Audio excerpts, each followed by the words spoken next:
Hello, I am Shelby Scott. I'm 19. I am a member of the Youth Collective at V&A and I'm also an artist, photographer, creative director. I just finished my art foundation at UAL and I studied fashion communication. I decided I wanted to apply what I'm doing, what I'm learning to something in industry. The V&A Youth Collective, basically, it really integrates you into the museum. You consult, you give advice, you give contributions to all the displays and exhibitions that go on, and then you begin producing your own events for the museum as well. So it's basically a youth perspective on what the museum could contribute to London, essentially. Could you also introduce the Curate a Core workshop and also what inspired it? Okay, so the Curate a Core workshop was inspired by the general theme of tonight's Friday Late, which is called Taste. So the whole idea was behind aesthetics and the age of technology and how that affects our self-expression, taste, approach to fashion and things like that.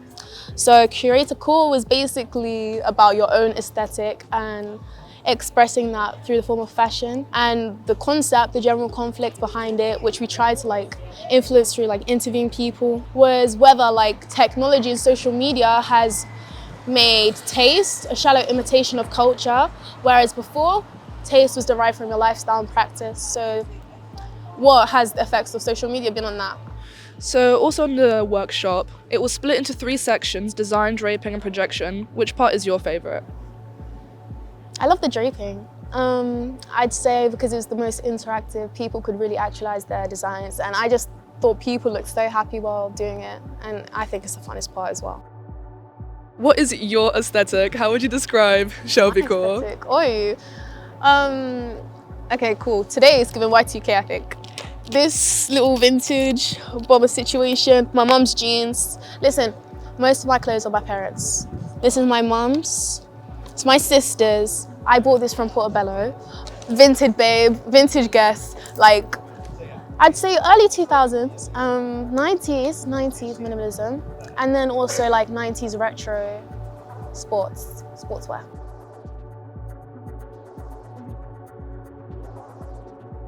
Scream is essentially an exploration of my own fear and of Black women's fear in the context of horror. I felt that it was really hard to find Black women presented through horror and cinema in a way that felt meaningful and introspective, and where they were allowed to exist outside of stereotypes or existing merely for plot function. So through this project, I was basically able to explore my own relationship with fear, as well as other Black women and girls' own relationship with fear as well. Since the workshop focused on aesthetics and cores, which aesthetics would you say inspired Scream? I'd say 1920s, retro horror. That was a big inspiration, with the shadow work and things like that. I'd also say, I guess it's quite minimalistic.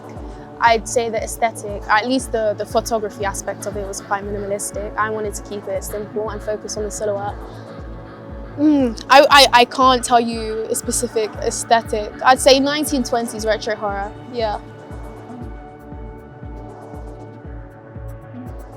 The project focuses on the horror genre. Starting off, what are your 3 top horror movies? Number 1, Nope by Jordan Peele. Amazing, amazing, amazing film. After that, I wanted to work in science. It's just so good. I'd have to say, this is so hard. Again, Jordan Peele, Us, just genuinely so scary. Amazing, amazing, amazing concept, amazing. It's definitely true to real life as well, if you've watched it, And then I'd also say Midsummer. I know that's basic, but Midsummer is so good. It's so good, yeah. It's a classic at this point. Yeah. So what gave you the idea to link the fears of Black women and the horror genre together in your project? Okay, when we were first meant to think about a concept, I went through 5 different concepts that I was just really interested in at the time. I've loved horror since I was young. My dad, every night when we go to his house, we went on the weekends, we'd have a movie night on the Saturday, and we'd watch horror film. like since I was like 5 years old, so I was exposed to all this from young. And then in the house there's a cellar. So like it's always just been a bonding point for us all as a family. Like we'd have to go down in the cellar, you'd get locked in. It sounds traumatizing, but it was funny. If you go in the bathroom, the lights are on the outside, you'll get locked in, lights off. But it's always just been like escapism for me. And then, you know, I was watching Michael Jackson's Thriller, and I started researching in the connection between black music, like hip hop and things like that, and horror. And there's a subgenre called horrorcore. So that really inspired it. But then I noticed women, black women, they are so non-existent within the horror genre outside of stereotype. So I thought I wanted to expand that representation.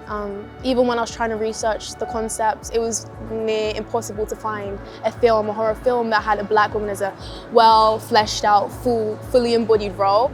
So I thought I wanted to contribute to that and expand on that and see how we could exist within that genre, as well as like, again, lean into that escapism aspect where genre is not always us getting brutalized, killed, and just getting rid of. You know, you've heard the stereotype, a black person dies first in the horror film. Yeah, so I wanted it to be something more, I guess, fantastical, something more exploratory, where you can, I guess, escape and just go into a world with limitlessness. That's what horror is for me. It's not a bad thing. I love it. I can fantasize about anything there. The way you filmed it really reminded me of like the Blair Witch Project. Was that an inspiration, Yes, maybe? yes. I watched it when I was a young child. And I like the found footage aspect. So it was all based on found footage, essentially. And I thought, you know, I don't have a massive budget. I shot in a day. I was like, I don't have time. How can I do this in a way that it looks intentional? And yeah, that was the answer. Yeah, and it was very much giving Blair Witch in a very nice way. Who is somebody who has inspired your personal work and creative practice? I wouldn't say there's a particular person. I'd say music is my biggest influence. Ever since I was younger, whenever I'd listen to music, I wouldn't just listen to music, I'd fully immerse myself within it. And I guess this birthed my desire for like creative direction and things like that, and art in general, because I imagine the music video with myself in it, and I like design the whole scene, the composition and everything when I was listening to music. So it's never been a passive process for me, it's always been something that I'm actively thinking creatively about. What's an item or tool that's been important to your work? I'd say a pencil.